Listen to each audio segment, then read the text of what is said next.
हाँ जी, नमस्कार विद्यार्थियों। कल हमने बात की थी, हमारे जो चैप्टर था भारत की जलवायु, क्लाइमेट पढ़ रहे थे हम कि भारत की क्लाइमेट कैसे काम करती है, जलवायु कैसे काम करती है। तो उसमें हमने भारत की जलवायु के संदर्भ में जो भारत में जो ऋतुएं बनती है उनके बारे में चर्चा की थी, जिसमें हमने शीत ऋतु पढ़ी थी, ठीक है। उसका ग्रीष्म ऋतु पढ़ी थी, उसका वर्षा ऋतु पढ़ी थी, और उसके बाद हमने एक पढ़ी थी शरद ऋतु। देखिए, इनका टाइम पीरियड ध्यान रखिएगा। शीत ऋतु का जो टाइम पीरियड होता है वो दिसंबर से और फिर वो माना जाता है मार्च तक या फरवरी एंड तक, ठीक है। उसके बाद ग्रीष्म ऋतु का जो टाइम पीरियड माना जाता है वो 15 मार्च से लेकर 15 जून तक। उसके बाद हम बात करते हैं वर्षा ऋतु की, तो 15 जून से लेकर और फिर वो 15 सितंबर या अक्टूबर सितंबर के एंड तक जो टाइम पीरियड माना जाता है वो वर्षा ऋतु का। फिर अक्टूबर के जो फर्स्ट वीक से लेकर और 15 दिसंबर तक का जो टाइम माना जाता है, 2 से 3 महीने का, वो माना जाता है शरद ऋतु का। तो इस प्रकार से भारत में ये ऋतुएं जो है अपना असर दिखाती है। और हमने बात की थी कि भारत की जलवायु के संदर्भ में, तो भारत की जलवायु के बारे में बात की थी कि भारत में मानसूनी जलवायु पाई जाती है। अब मानसूनी जलवायु का सबसे बड़ा जो गुणधर्म है वो ये है कि इसमें 6 महीने जो है हवाएं समुद्र से स्थल की ओर चलती है, जबकि 6 महीने जो हवाएं स्थल से समुद्र की ओर चलती है। तो कुछ समय के लिए मानसून आता है, फिर वही मानसून वापस लौटता है। तो दोनों काल के अंदर बारिश होती है, ठीक है। लौटते मानसून के अंदर केवल कुछ जो क्षेत्र है, तमिलनाडु का जो क्षेत्र है कोरोमंडल तट, वहीं पर बारिश होती है, ठीक है। ये तो हमने बात की थी। और कुछ हमने वर्ड देखे थे कि कहाँ पर जो तूफान आते हैं उनका क्या क्या नाम है। इसके बाद हम आगे बात करते हैं। अरब सागर और बंगाल की खाड़ी की शाखाएं देखी थी कि मानसून जो बढ़ता है वो अरब सागर से आता है, बंगाली खाड़ी से आता है। तो अरब सागर से आने वाला मानसून कहाँ कहाँ जो है मेहरबान होता है, जबकि बंगाल की खाड़ी से आने वाला मानसून कहाँ कहाँ वर्षा करता है, ये हमने कल पढ़ा था। उसके बाद हम बात करते हैं भारतीय जो मानसून है इसकी उत्पत्ति के सिद्धांत। ये है आपके इम्पोर्टेंट भी, जो आपको इससे पता लगेगा कि वाकई में भारत में जो है मानसून कैसे सक्रिय होता है, ठीक है। मानसून के सक्रिय होने के पीछे कारण क्या है, जो मेन 3-4 कारण है, उन कारणों की वजह से भारत के अंदर मानसून सक्रिय होता है। देखिए, मानसून क्या है, पहले तो एक लाइन में इस वर्ड को समझिए कि मानसून केवल उच्च दाब और निम्न दाब। हमने कल समझा कि निम्न दाब कहाँ बनेगा, जहां पर हवा गर्म होती है, ऊपर उठती है, वहां पर खाली स्थान हो जाता है, वहां पर निम्न दाब बनता है, यानी कि हवा का दबाव कम रहता है, उसे हम कहते हैं निम्न दाब। जबकि जहां पर हवा ठंडी होती है, और हवा के अंदर एक गुण होता है कि ठंडी होने पर वो नीचे बैठती है, यानी कि उसका अवकलन होता है। तो जब हवा ठंडी होकर नीचे बैठती है, अवकलन होता है, उसे कहते हैं हम उच्च दाब। अब हवा के बारे में एक खास बात है कि उच्च दाब से निम्न दाब की ओर हमेशा हवा चलती है। जब हम आपने कभी देखा होगा कि आप हवा को चलते हुए महसूस करते हैं, तो वो हवा को आप चलते हुए तब महसूस करते हैं जब कभी हवा उच्च दाब से निम्न दाब की ओर चलती है, ठीक है। कहीं पर निम्न दाब बना, कहीं उच्च दाब है, तो हवा फ्लो करती है, उसको हम महसूस करते हैं। और यही मानसून की उत्पत्ति का कारण है, और यही क्लाइमेट का एक मेजर फैक्टर है जो हमें ये बताता है कि वाकई में तापमान भी कार्य करता है, वाकई में हवा भी कार्य करती है, और मानसून कैसे सक्रिय होता है। अब इसके सिद्धांतों की बात करते हैं। देखिए, मानसून की उत्पत्ति के सिद्धांतों में जो सबसे पहला सिद्धांत था तापीय सिद्धांत, की अभी हम बात कर रहे थे। देखिए, तापीय सिद्धांत का जो योगदान में जो सबसे बड़ा जो हाथ है वो है ब्रिटिश जो विद्वान है उनका। क्योंकि ब्रिटिशर्स ने इस बारे में काफी खोजबीन की, जलवायु के जो फैक्टर्स है उनके बारे में काफी खोजबीन करके सिद्धांत दिए थे। उन्होंने बताया था कि साहब ऐसा होता है, जहाँ पे हवा गर्म होती है वहाँ निम्न दाब होता है, जहाँ पर हवा ठंडी होती है वहाँ उच्च दाब होता है। तो ये सारा उसके अंदर इनकी भूमिका रही। खास करके 2 विद्वान हैं जिनका अच्छा खासा योगदान रहा। एक तो थे डडले स्टर्म और एक था बेकर, ठीक है। ये दोनों ब्रिटिश विद्वान हैं जिनका योगदान रहा। अब देखिए, इस सिद्धांत को समझने के लिए फिर कह रहा हूँ कि आप कंसेप्ट समझिए। अगर कंसेप्ट समझ जाएंगे तो आप ये सिद्धांत आपको इजीली समझ में आ जाएगा।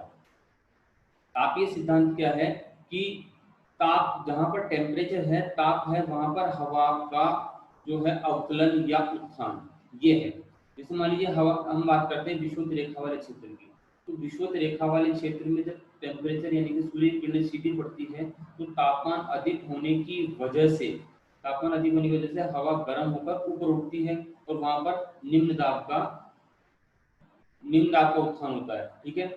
लेकिन हम बात करें केवल फ्रिज जोन की, यानी कि जो शीत कटिबंध वाला क्षेत्र है, ऊपर उत्तरी ध्रुव दक्षिणी ध्रुव, वहां पर क्या है, काफी सूर्य की किरणें नहीं पहुंच पाती है, कहीं पर पहुंचती है तो तिरछी पहुंचती है, जिसकी वजह से वहां पर ऊष्मा की प्राप्ति कम होती है और हवा गर्म नहीं हो पाती है, हवा ठंडी रहती है। तो हवा ठंडी होने के फलस्वरूप वहां पर क्या है, नीचे बैठती है। आपने देखा होगा कभी भी, हमने जब फर्स्ट ईयर में बात की थी कि हवाओं का रुख, व्यापारी पवनों को देखिए आप पछुआ पवनों को देखिए कि हवाएं कहाँ से कहाँ चलती है। हवाएं उन प्रदेशों से चलती है जहाँ पे ठंड पड़ती है, ठंडी धाराओं से गर्म धाराओं की ओर चलती है हमेशा हवाएं। जैसे पछुआ पवने हैं, पश्चिम से चलने के कारण इनका नाम पछुआ पवने पड़ा। जबकि व्यापारी पवने जो ट्रेड विंड्स है उनकी बात करते हैं, तो व्यापारी पवने हमेशा जो है विषुवत रेखा की ओर चलती है। तो तापीय सिद्धांत में ये सारी चीजें हैं। अब ये तापीय सिद्धांत कहाँ काम करेगा? तापीय सिद्धांत केवल जो है जो उष्णकटिबंधीय क्षेत्र है उस क्षेत्र में काम करेगा, यानी कि 30 डिग्री उत्तरी और 30 डिग्री दक्षिण अक्षांशों के बीच में दोनों गोलार्ध में ये काम करेगा। क्यों? क्योंकि 30 डिग्री के बीच में जो है सूर्य का ताप ज्यादातर उसी इन्हीं प्रदेशों में सीधा पड़ता है। जब उत्तरायण की स्थिति होती है तब उत्तर में सीधा पड़ता है सूर्य का प्रकाश। जब दक्षिणायन की स्थिति होती है तब मकर रेखा पर सीधा पड़ता है सूर्य का प्रकाश। तो उसकी वजह से वहां पर गर्मी होती है और निम्न दाब क्रिएट होता है, ठीक है।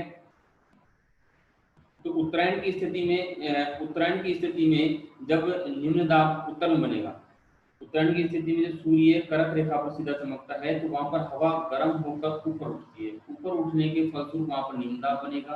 और दक्षिणायन में वहां पर सूर्य सीधा चमके, वो तिरछी किरणें जाएगी तो वहां पर ठंड होगी। ठंड की वजह से वहां पर क्या होगा कि वहां पर उच्च दाब बनेगा। तो हवाएं जो सर्दी के मौसम में हम गर्मी के मौसम की बात करें, भारत के अंदर गर्मी के मौसम में तो दक्षिण से उत्तर की तरफ हवाएं चलती है। जबकि सर्दी के मौसम में जब मकर रेखा पर सीधा चमकता है सूर्य, तब हवाएं कहाँ से चलती है, उत्तर से दक्षिण की ओर। ये देखिए चित्र देखिए, इसमें आप देखेंगे इसके अंदर 30 डिग्री नॉर्थ से 35 डिग्री नॉर्थ और 30 डिग्री साउथ से 35 डिग्री साउथ ये अक्षांश दिए हैं, ठीक है। यहाँ पर देखिए निम्न दाब क्यों बना 5 डिग्री से 5 डिग्री नॉर्थ से दक्षिण के बीच में, ठीक है।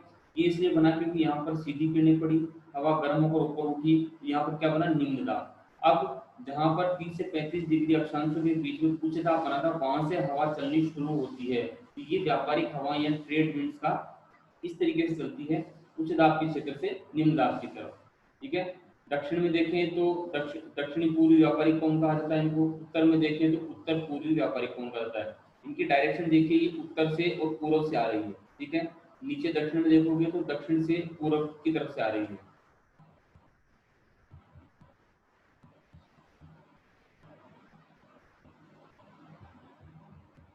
अब आप एक नियम हमने फर्स्ट में पढ़ा था, फेरल का नियम। फेरल ने क्या नियम दिया था कि उत्तरी गोलार्ध में फेरल ने नियम दिया था कि पृथ्वी के घूर्णन की वजह से, जो पृथ्वी घूमती है उस घूर्णन की वजह से उत्तरी गोलार्ध में जो हवाएं हैं वो दाईं तरफ घूम जाती है और दक्षिणी गोलार्ध में हमेशा बाईं तरफ घूम जाती है। तो हमने कल पढ़ा था ITCZ, उष्ण अंतराकटिबंध क्षेत्र पढ़ा था।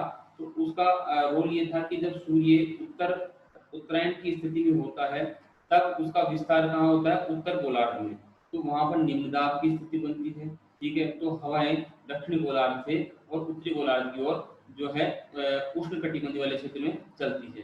तो उसका खिसकाव होता है, ITCZ का मैंने कहा था कि उसका खिसकाव होता है जब उत्तरायण में होता है, तब 0 से 23.5 डिग्री उत्तर में जब मान लीजिए सीधा मकर रेखा सीधा चमकता है सूर्य, तब उसका कहाँ होता है, वो दक्षिणायन की स्थिति में होता है, यानी कि 0 डिग्री से 23.5 डिग्री दक्षिणी अक्षांशों के बीच होता है।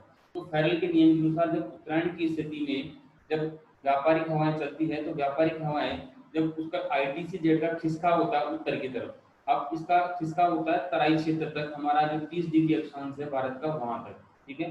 तो वहां तक खिसकाव होने की वजह से जब नीचे वाली पेटी ऊपर की तरफ खिसकती है तो जब हवाएं चलेगी तो वो हवाएं फेरल के नियम के अनुसार दाईं तरफ, यानी कि अफ्रीका के तट की तरफ जाकर और फिर भारत की तरफ घूम जाती है, ठीक है। तो ये था फेरल का आपके नियम कि फेरल के नियम के अनुसार उत्तरी गोलार्ध में आने पर यह पवन अपनी दाहिनी तरफ, है ना, और अर्थात उत्तर पूर्व की ओर मुड़ जाती है। अब ये जो पवनें जो चलती है, इन पवनों की खास बात है कि ये जो पवनें समुद्रों से के ऊपर से चलती है तो अपने साथ आर्द्रता ग्रहण करती है। देखिए उच्च दाब वाली जो पवनें हैं निम्न दाब की तरफ चलेगी, तो जब समुद्र के ऊपर से चलेगी तो वो धीरे धीरे पानी को ग्रहण करती हुई चलेगी।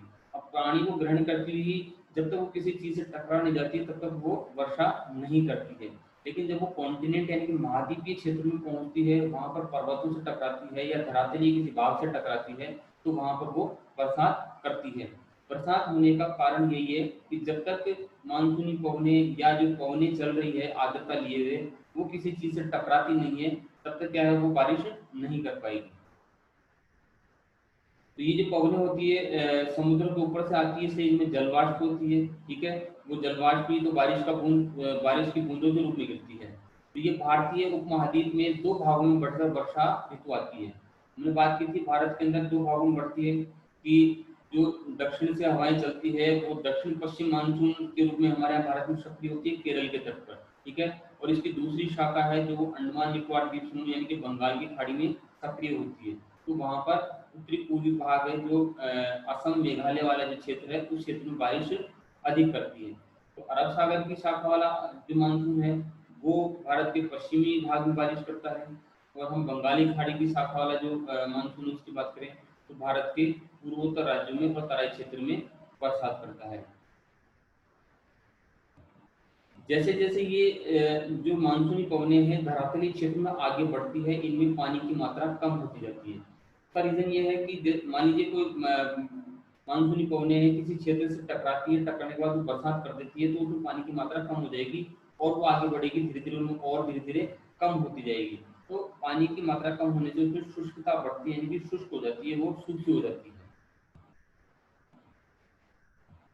ये देखिए भारत का चित्र आप देखेंगे कि नीचे है उच्च दाब समुद्र के ऊपर। ठीक है, आपको दिख रहा होगा, मैं इसको पॉइंटर से पॉइंट आउट करता हूँ। ये उच्च दाब जो आपके समुद्र के ऊपर बना, उस उच्च दाब की वजह से भारत में जो गर्मी की ऋतु में निम्न दाब बना, तो ये इस तरीके से मानसून चलता है। ठीक है, दक्षिण पश्चिम ये जो एरिया है केरल वाला, ये दक्षिण पश्चिम मानसून है। इसमें यहाँ पर ये अरब सागर वाली शाखा सक्रिय होती है और ये जो आपके फिर है ये सह्याद्री पर्वत पे वर्षा कर कर वापिस बंगाल की खाड़ी से पानी उठाती है और फिर पूर्वोत्तर राज्यों में बारिश करती हुई तराई क्षेत्र की तरफ बढ़ती है। ये इसका डायरेक्शन होता है मानसून के आगे बढ़ने का। ये हमेशा वो केरल के मालाबार तट से क्यों प्रवेश किया उसने, क्योंकि ये जो हवाएं हैं, ये देखिए ये दक्षिणी पूर्वी व्यापारिक कोने ये नीचे वाले जो है गोलार्ध में, दक्षिणी गोलार्ध में वहां से चलना स्टार्ट हुई थी। लेकिन जैसे ही उत्तरी गोलार्ध में प्रवेश करती है, मैंने कहा था कि उत्तरी गोलार्ध में फेरल के नियम अनुसार ये दाईं तरफ घूम जाती है। यानी कि अगर आप इस लाइन पे खड़े हैं, ये मैं पॉइंट आउट कर रहा हूँ, इस लाइन पे खड़े हैं तो आपका दाहिना भाग जो है आपका दाईं तरफ होगा, यानी कि ये वाला भाग। तो ये दाहिनी तरफ घूम जाती है, इसलिए भारत में सक्रिय करती है। अभी दक्षिणी पूर्वी व्यापारिक कोने सर ये अफ्रीका के तट पर जो है, दाहिने तरफ ही क्यों मुड़ी? अफ्रीका के तट पर जो है टकराकर और फिर वापस भारत की तरफ घूमती है, इसलिए इसे क्या कहा गया, दक्षिणी पश्चिमी मानसून। ठीक है, अब ये इस तरीके से चलता है। अब इसमें अभी एक और चित्र आएगा, ये तो दक्षिणी पश्चिमी मानसून पवन था। तो ये तो हम बात कर रहे थे कि ग्रीष्म ऋतु में जो मानसून सक्रिय होता है वो क्यों, क्योंकि उच्च दाब समुद्र के ऊपर बनता है और निम्न दाब कहाँ बनता है, धरातलीय स्थल पर, इस वजह से ये स्थिति बनती है। ठीक है, तापीय सिद्धांत पढ़ रहे हैं अभी हम। दूसरा हम पढ़ते हैं इसके अंदर जो सर्दी की बात करते हैं, जाड़े की बात करते हैं। तो सर्दी के अंदर देखिए डायग्राम देखिए आप, सर्दी के अंदर मैंने कहा था कि जहाँ पर कॉन्टिनेंट महाद्वीपीय क्षेत्र है वहां पर उच्च दाब बनेगा, क्योंकि वहां पर ठंड बढ़ेगी। ठंड बढ़ने से धरातल जल्दी ठंडा होता है और हवा ठंडी होकर नीचे बैठती है। ठीक है, जबकि समुद्रों के ऊपर उस ठंड का इतना प्रभाव नहीं पड़ता है, इस वजह से वहां पर क्या बनेगा, तुलनात्मक रूप से निम्न दाब बनेगा। तो उच्च दाब से निम्न दाब की ओर हवाएं चलेगी। ऐसा नहीं है कि ये जो खाली स्थान है यहाँ पर हवाएं नहीं चलती, यहाँ पर भी हवाएं चलती है, लेकिन वो बारिश नहीं कर पाती है क्योंकि उसके अंदर पानी की मात्रा नहीं होती है। जब यहाँ से भारत के उत्तरी क्षेत्र से उच्च दाब से हवाएं चलती है हिमालय के सहारे सहारे, फिर वो पूर्वोत्तर राज्यों में पहुंचती है। पूर्वोत्तर राज्यों में पहुंचने के बाद में बंगाल की खाड़ी से जब गुजरती है तो वो पानी अपने साथ उठाती है। बंगाल की खाड़ी से चलने के कारण वो पानी अपने साथ लेती है, और पानी लेते हुए फिर वो नवंबर और दिसंबर के महीने में ये जो कोरोमंडल तट है तमिलनाडु का, इस क्षेत्र में वर्षा करती है, बहुत भारी वर्षा करती है, और फिर ये मानसून लौट जाता है। इसे लौटता हुआ मानसून कहते हैं, जो कि जाड़े की ऋतु में होता है। ये देखिए, जाड़े की ऋतु में उत्तरी पूर्वी व्यापारिक पवन पुनः चलने लगती है। ठीक है, तो यह उत्तरी पूर्वी मानसून लेकर, यानी कि जो मानसून हमारे भारत में जो सक्रिय हुआ था, उस मानसून का ये लौटने का काल है सर्दी के अंदर, यानी कि ये वापस लौटता है उच्च दाब से निम्न दाब की तरफ। मैंने कहा था कि 6 महीने जो हवाएं हैं वो चलती है समुद्र से स्थल की ओर, जबकि 6 महीने हवाएं चलती है स्थल से समुद्र की ओर। तो ये था हमारे तापीय सिद्धांत के अंतर्गत था। तापीय सिद्धांत दोनों उसके अंदर काम करता है। पहले हमने कही थी कि गर्मियों में, दूसरा सर्दियों में। सर्दियों में भी काम करेगा तापीय सिद्धांत, क्योंकि टेम्परेचर कम होगा इसलिए, और गर्मियों में करेगा ही क्योंकि टेम्परेचर ज्यादा होगा, तो निम्न दाब भारत में बनेगा। ये है लौटता हुआ मानसून। तो ये था हमारे तापीय सिद्धांत। अब देखिए, तापीय सिद्धांत दे तो दिया, लेकिन इसकी एक आलोचना हुई। आलोचना क्यों हुई इसकी? देखिए, तापीय सिद्धांत की वजह से मानसून सक्रिय होता है, ये सबको समझ में आता है कि जहाँ पे उच्च दाब है वहां से हवा चलेगी, निम्न दाब की तरफ चलेगी और बारिश कर देगी, तो वो कोई दिक्कत नहीं है कि चलो बारिश हो जाएगी। लेकिन लेकिन इसमें एक ये अनिश्चितता है कि मानसून फिर एक पर्टिकुलर टाइम पीरियड में आना चाहिए। अगर ताप के प्रभाव से अगर मानसून आ रहा है तो एक पर्टिकुलर टाइम पीरियड में आना चाहिए, लेकिन वो टाइम पे नहीं आता है। जैसे हम कहते हैं कि जून के महीने में मानसून सक्रिय होना चाहिए, लेकिन कभी कभार न तो जून में आ पाता है न जुलाई में, ये हमारे पास अगस्त सितंबर तक मानसून आता है। तो ये टाइम पीरियड का जो स्लॉट है ये खाली जाता है। ये इसकी एक आलोचना है कि अगर मानसून समय पर नहीं आ रहा है तो तापीय फैक्टर बहुत कम काम करता है। ठीक है, एक सरल सिद्धांत है, लेकिन सिद्धांत की आलोचना है कि अगर मानसून समय पर नहीं आ रहा है तो उस नहीं आने की स्थिति में ये तापीय सिद्धांत काम नहीं कर रहा है। उसके बाद हम बात करते हैं इसका दूसरा जो सिद्धांत है वो है विश्वतीय पछुआ पवन सिद्धांत। विश्वतीय पछुआ पवन सिद्धांत, देखिए हमने जो फर्स्ट ईयर में जो करंट यानी कि धाराएं पढ़ी थी, उस धाराओं में हमने पढ़ा था कि धाराएं हमेशा पूर्व से पश्चिम की ओर चलती है समुद्र में। ठीक है, पूर्व से पश्चिम की ओर धाराएं चलती है, लेकिन जो विषुवत रेखा वाला जो क्षेत्र है उस क्षेत्र में क्या होता है कि टेम्परेचर अधिक होने की वजह से हवा गर्म होकर ऊपर उठती है, और ऊपर उठने की वजह से वहां पर निम्न दाब क्रिएट होता है, जिसकी वजह से जो है एक प्रति विषुवत रेखीय धारा चलती है। विषुवत रेखा के बिल्कुल उल्टे एक प्रति विषुवत रेखीय धारा चलती है, जिसे कि विश्वतीय पछुआ पवन कहा जाता है। ये देखिए, हाई प्रेशर की तरफ से ये जो 0 डिग्री दिखाया गया है आपको, ये 0 डिग्री दिखाया गया है। जो विषुवत रेखा के सहारे यहाँ पे ये इस तरीके से पवनें चलती है। फिर जब ये हाई प्रेशर बन जाता है तो ये रिटर्न चलती है, विषुवतीय पछुआ पवन, यानी कि उलट जाती है। उलटने का मतलब है कि जब प्रेशर कम हो जाएगा हवा का, तो हाई प्रेशर से लो प्रेशर की तरफ इस विषुवत रेखा के सहारे ये विषुवतीय पछुआ पवनें चलती है, और ये विषुवतीय पछुआ पवनें फिर भारत की तरफ मुड़कर वहां पर मानसून को सक्रिय करती है। तो इस जो ये सिद्धांत दिया था विश्वतीय पछुआ पवन सिद्धांत, ये किसने दिया था? ये फ्लोन ने दिया था। ठीक है, इस फ्लोन ने ये कहा था कि विश्वतीय पछुआ पवन जो है वही दक्षिण पश्चिम मानसूनी हवा है। उसने क्या कहा, इसी को ये विश्वतीय पछुआ पवन है, इसी को क्या कहा? दक्षिणी पश्चिमी मानसूनी हवा कहा। और इसकी उत्पत्ति किस वजह से हुई? इसकी उत्पत्ति ITCZ, जो हमने कल पढ़ा था, ITCZ उष्ण अंतराकटिबंधीय क्षेत्र, उसके अभिसरण का मतलब उसके फैलाव की वजह से। अगर वो उत्तर में फैल रहा है तो उत्तर में चलेगी हवाएं, दक्षिण में फैल रहा है तो दक्षिण भाग में चलेगी ये हवाएं। ठीक है, विषुवत रेखा के सहारे। अब ये विषुवतीय जो पछुआ पवन वाला जो था, इसमें भी उन्होंने क्या कहा कि मानसून की जो उत्पत्ति बताई वो किसके प्रभाव से बताई? ताप के। देखिए, जो तापीय सिद्धांत था उसमें भी ताप की बात की, जो विश्वतीय पछुआ पवन था इसमें भी ताप की बात हो रही है कि जहां पर निम्न दाब बनेगा वहीं पर ये विश्वतीय पछुआ पवनें चलेगी, यानी कि यहाँ भी ताप की बात हो रही है। तो तापमान ही यहाँ पर प्रमुख है। तो ग्रीष्म ऋतु में जो तापीय विषुवत रेखा के उत्तरी खिसकाव, अभी हमने बात करी कि ITCZ किधर खिसक रहा है, उत्तर में खिसक रहा है या दक्षिण में खिसक रहा है। तो उत्तर में खिसक रहा है तो तापीय विषुवत रेखा के उत्तरी खिसकाव इनकी शिवालिक के पर्वत पथ तक खिसक जाता है ये, इसके कारण अंतः उष्ण कटिबंधीय अभिसरण क्षेत्र बनता है जो वो विषुवत रेखा के उत्तर में होता है। यानी कि वो 0 डिग्री की लाइन अभी हमने देखी, अगर मान लीजिए ITC-Z उत्तर में बन रहा है यानी ग्रीष्म ऋतु में, तो ये जो है ये पवने इस 0 डिग्री के उत्तर की तरफ चलेंगे, और अगर यही जो शीतकाल में बन रहा है, ठीक है, तो ये 0 डिग्री के यहाँ दक्षिण में चलेंगे। ये माइनस है, इसमें डिफरेंस है।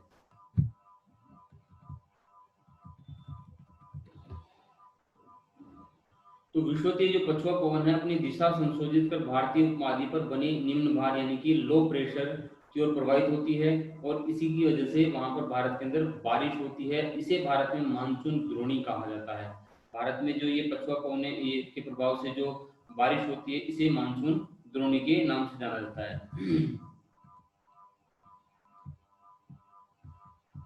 ये देखिए आपको ये विषुवतीय, इस चित्र से आपको और भी अच्छे से समझ में आएगा कि ये विश्व, देखिए मैं इंडिकेट करता हूँ, ये विषुवतीय पछुआ पवन है जो कहाँ से आ रही है, उच्च दाब से इधर पश्चिम की तरफ इस 0 डिग्री के सहारे सहारे, फिर ये कहाँ है, भारत के जो तटीय क्षेत्र वहां से प्रभावित होकर फिर बंगाली खाड़ी होते हैं, फिर इस तरीके से ये निम्न दाब बन रहा है उधर घूम जाती है। ठीक है,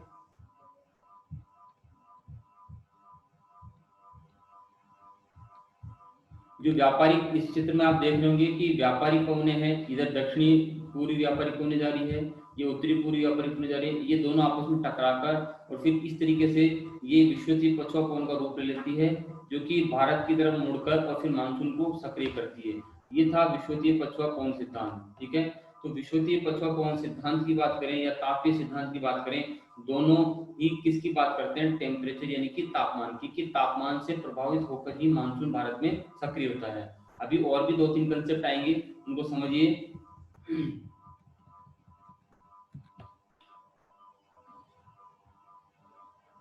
अभी देखिए कि ये तो हमने ग्रीष्म काल की बात की थी, ग्रीष्म काल में ये हवाएं पश्चिम की तरफ से, दक्षिण पश्चिम की तरफ से उत्तर पूर्व की तरफ चलती है। लेकिन हम सर्दी की ऋतु की बात करें, जाड़े की ऋतु की, तो सूर्य के दक्षिणायन होने पर निम्न भार का क्षेत्र कहाँ बनता है, वो बनेगा आपके दक्षिण भाग में। ठीक है, और उच्च भार का क्षेत्र कहाँ बनेगा, भारत में। तो भारत में उच्च भार बनेगा यानी कि हाई प्रेशर बनेगा, तो वहां से हवाएं चलेगी यानी कि उत्तर पूर्व से। भारत की बात करें तो सर्दी में इधर से हवाएं चलना शुरू होगी और वापस ये दक्षिण की तरफ जाएंगी।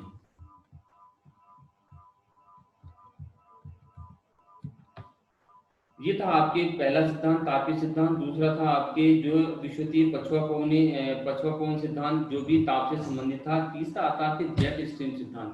देखिए जेट स्ट्रीम इसका नाम कैसे पड़ा, जब जो सेकेंड वर्ल्ड वॉर हुआ था उस दौरान जब हिरोशिमा नागासाकी पर परमाणु बम गिराए गए थे यूएसए के द्वारा, तो जब जाते हुए उनका वेग अधिक था, जो वायुयान गए थे उनका वेग अधिक था, लेकिन जब वापस वही वायुयान वापस आए तो वापस आने में उनको टाइम ज्यादा लगा उसी स्पीड में।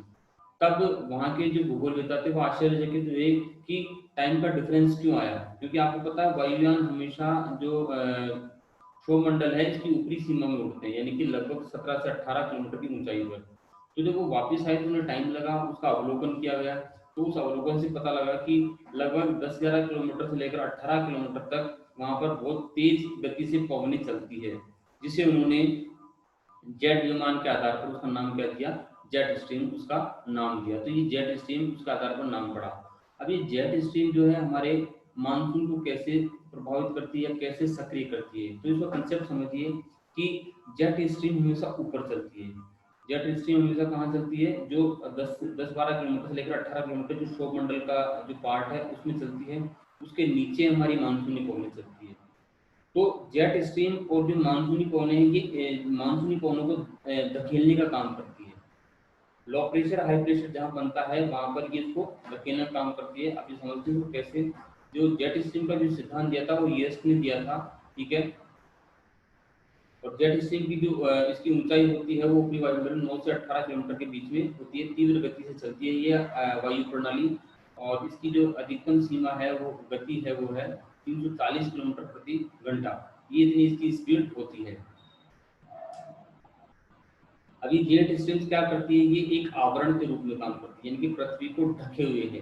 पृथ्वी को ढकी हुई है, साथ में इसके अंदर जो मौसमी घटनाएं होती है उनको प्रभावित करती है। ठीक है, अब भारत की बात करते हैं कि मानसून में कैसे सहयोग करती है। तो भारत में जो आने वाला जो दक्षिण पश्चिम मानसून का जो संबंध है वो है उष्ण पूर्वी जेट स्ट्रीम से। पूर्वी जेट स्ट्रीम, उष्ण पूर्वी जेट स्ट्रीम का मतलब कि मानसून किधर से आ रहा है, दक्षिण पश्चिम से। मानसून कहाँ से आ रहा है, दक्षिण पश्चिम दिशा से, लेकिन जेट स्ट्रीम कहाँ चल रही है, ऊपर चल रही है उत्तरी पूर्वी क्षेत्र में, यानी कि तिब्बत का पठार। इसको कंसेप्ट को समझिए कि जो तिब्बत का पठार है वो 4000 मीटर की ऊंचाई पर है, समुद्र तल से 4000 मीटर की ऊंचाई पर है। 4000 मीटर की ऊंचाई पर होने पर वो काफी गर्म क्षेत्र, यानी कि वहां पर निम्न दाब बनता है, यानी कि लो प्रेशर बनता है। तो उस लो प्रेशर के बनने के कारण, लो प्रेशर बनने के कारण वहां पर क्या है कि जब जेट स्ट्रीम से जब साइबेरिया की तरफ से चलती है, पश्चिमी तरफ से, देखिए पश्चिम और पूर्व दोनों तरफ से चलती है, ऋतु के अनुसार चलती है। गर्मी में जो है ये पश्चिम की तरफ से चलेगी, सर्दी में ये पूर्व की तरफ चलेगी। ठीक है, तो जब पश्चिम से जो जेट स्ट्रीम चल रही है वो तिब्बत के पठार पर आकर दो भागों में बढ़ जाती है।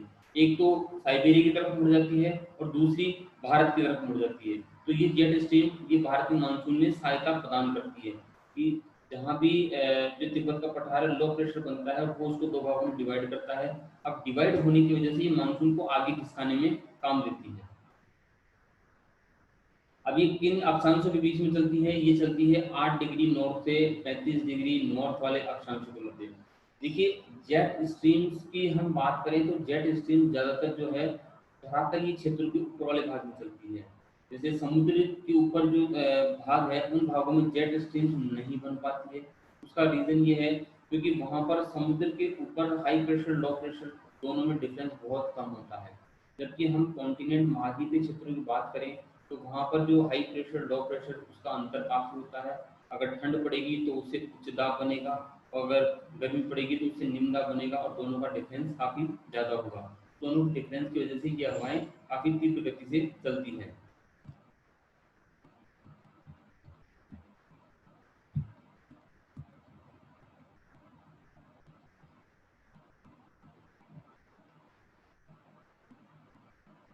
अब हम शीतकाल देखिए, एक तो था ग्रीष्मकाल का मानसून। जो ग्रीष्मकाल का मानसून था उसको चलने में सहायक करती है जो पूर्वी, देखिए पूर्वी क्षेत्र से जो चलती है, यानी कि उत्तरी पूर्वी जो भाग से जो जेट स्ट्रीम चलती है वो दक्षिण पश्चिम मानसून को आगे बढ़ाने में सहायता करती है। जबकि जो शीतकाल का मानसून है, शीतकाल के मानसून को आगे धकेलने का काम कौन करती है, वो करती है पश्चिमी जो पछुआ जेट स्ट्रीम है वो उसको आगे बढ़ाने का काम करती है। यानी कि पश्चिम भाग से जो जेट स्ट्रीम चलेगी वो उत्तरी पूर्वी जो मानसून है उसको आगे धकेलती है, बंगाली खाड़ी से फिर वो आगे बढ़ता हुआ दक्षिण भाग में आता है, वो उसे आगे धकेल कर मानसून को सक्रिय करती है, शीतल मानसून को।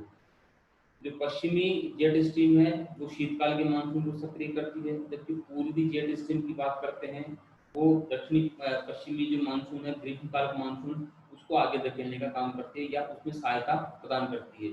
देखिए सारा खेल, बहुत सारी चीजें हैं जो आपको इसमें समझ नहीं आएगी, लेकिन आपको ये समझना पड़ेगा कि जितना भी जो सारा खेल है मानसून का या वो है पूरा टेम्परेचर का।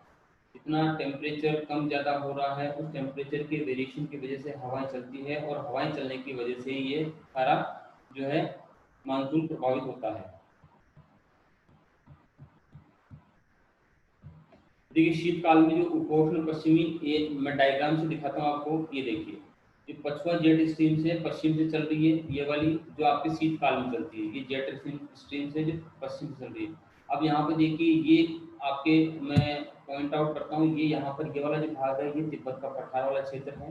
ठीक है, इस तिब्बत के पठार से दो शाखाएं पड़ जाती है, एक उत्तर की तरफ चली जाएगी और एक ये दक्षिण की तरफ आ जाएगी। तो ये शीतकाल के मानसून को इस तरीके से आगे धकेलती है पछुआ जेट स्ट्रीम। ठीक है, यहाँ से मूव करता है वो इस तरीके से बंगाली खाड़ी में मूव करते हुए और फिर नीचे की तरफ मुड़ जाता है, यानी कि लो प्रेशर की तरफ। ये हाई प्रेशर वाला यानी कि उच्च दाब वाला क्षेत्र था, ये निम्न दाब वाला क्षेत्र है।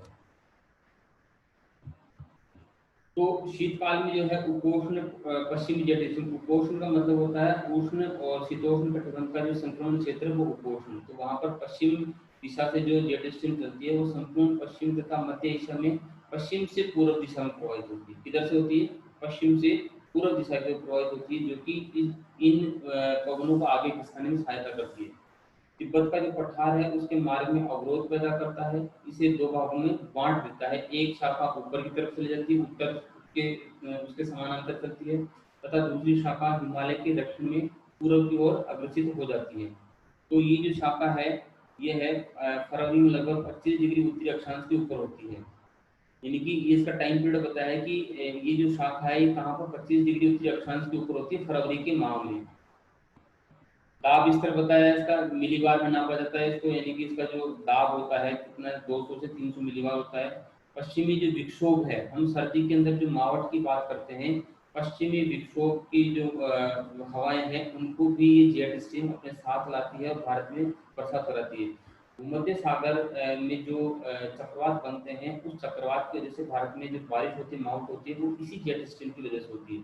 क्योंकि भूमध्य सागर और भारत में काफी दूरी है, अंतर है, ठीक है। तो वहाँ के जो तूफान उठते हैं, उन तूफानों की हवा यहाँ तक लाने में कौन सहायता करता है? ये पछुआ जेट स्ट्रीम उसको लाने में सहायता करती है।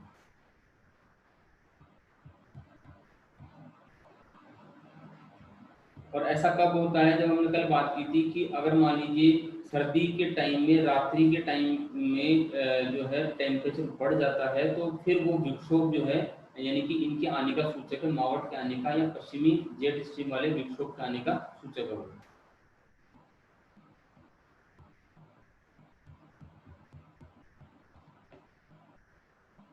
पश्चिमी जेट स्ट्रीम जो है वो क्या है? ठंडी हवा का एक स्तंभ है जो सतह पर हवाओं को धकेलता है। अभी हमने बात करी कि ये हवाओं को आगे की तरफ धकेलता है, ठीक है। इससे सतह पर उच्च भार का निर्माण होता है। सतह पर यानी कि जो हम कॉन्टिनेंट की, भारत के इसकी बात करते हैं, धरातलीय भार की, तो उस पर उच्च भार बनता है। और इस उच्च भार की वजह से उत्तरी पूर्वी हवाएं चलती है भारत में। और यहाँ से जो हवाएं चलती है शुष्क होती है, क्योंकि यहाँ पर कोई पानी की मात्रा नहीं है। अगर जैसे यहाँ पर मान लीजिए सागर या महासागर होता तो वहां से पानी उठाती और फिर बारिश करती जाती, लेकिन ये क्या होती है? ठंडी और शुष्क हवाएं होती है, जो बंगाल की खाड़ी में जहाँ पर निम्न भार क्षेत्र होता है वहां की ओर प्रवाहित होती है, वहां से पानी उठाती है। अब इन हवाओं से देखिए उत्तर प्रदेश बिहार में शीतलहर आती है। हम जो बात करते हैं ना, पश्चिमी पछुआ जेट स्ट्रीम से जो हवाएं चलती है, ठंडी हवाएं, उस हवा की वजह से ही सर्दी में हमारे उत्तर प्रदेश में, बिहार में, ये क्षेत्र जो राजस्थान वाले क्षेत्र है, इनमें क्या होती है? इनके अंदर शीतलहर चलती है, ठीक है। और बंगाली खाड़ी में पहुंचने के बाद ये हवाएं क्या करती है? जैसा हमने कहा था कि फेरल के नियम के अनुसार उत्तर पूर्व मानसून का रुख लेती है। फेरल ने कहा था कि अपने दाईं तरफ घूम जाएगी, उत्तरी भाग में दाईं तरफ ही घूमती है, जैसा कि आप चित्र में देखेंगे। ये देखिए, ये जो चित्र यहाँ से यूं आ रही है, फिर आप यहाँ पे खड़े हैं तो दाहिना हाथ आपका इधर ही है, तो ये इधर घूम जाएगी।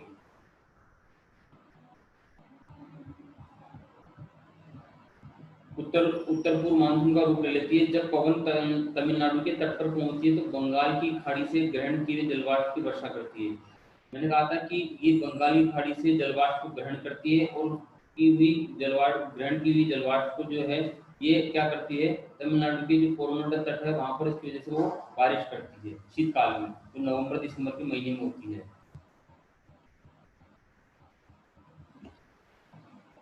ये हमने बात करी कि शीतकाल के अंदर ये जो पश्चिम की तरफ से ये जेट स्ट्रीम चलती है। अब गर्मी में हम बात करें तो पश्चिमी जेट स्ट्रीम भारतीय उपाधि पर नहीं बनती है। देखिए गर्मी के मौसम में ये क्यों नहीं बनती है? क्योंकि वहां पर लो प्रेशर बनता है, तो वो लो प्रेशर इसमें अड़चन करता है, इसको बहने से रोकता है, क्योंकि हवा सीधी ऊर्ध्वाधर चलती है, वर्टिकल जिसको हम बोलते हैं, ठीक है। तो इसका जो जेट स्ट्रीम का खिसकाव किधर होता है? तिब्बत के पठार के उत्तर की ओर। हमने अभी बात करी कि तिब्बत के पठार के आसपास से ये जेट स्ट्रीम से उधर से चलती है, ठीक है। मतलब थोड़ा जब अफगानिस्तान पाकिस्तान ये वाला क्षेत्र लगे, यहाँ से चलती है। लेकिन जब गर्मी के समय में वहाँ पर टेम्परेचर बढ़ जाता है, तो इसका जो शिफ्टिंग हो जाती है वो कहाँ हो जाती है? तिब्बत के पठार के थोड़ा ऊपर की ओर, क्योंकि गर्मी पड़ती है। गर्मी पड़ने की वजह से इस क्षेत्र में हवा ऊपर की ओर उठती है, जबकि जेट स्ट्रीम कहाँ? तिब्बत के पठार के ऊपर की ओर चलेगी।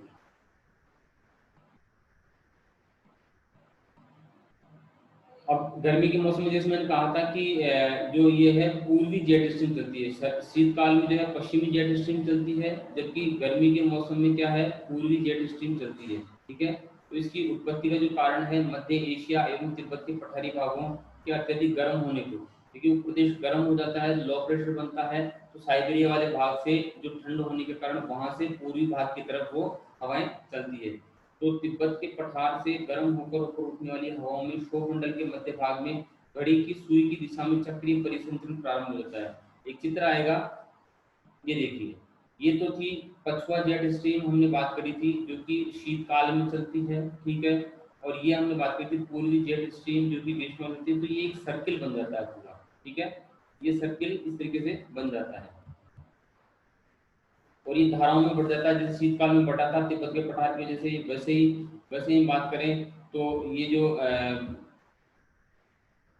गर्मी की ऋतु में जो हवाएं चलती है ये भी दो भागों में बढ़ जाती है। जब वहां पर तिब्बत के पठार पर आती है तो दो भागों में ये भी बढ़ जाती है।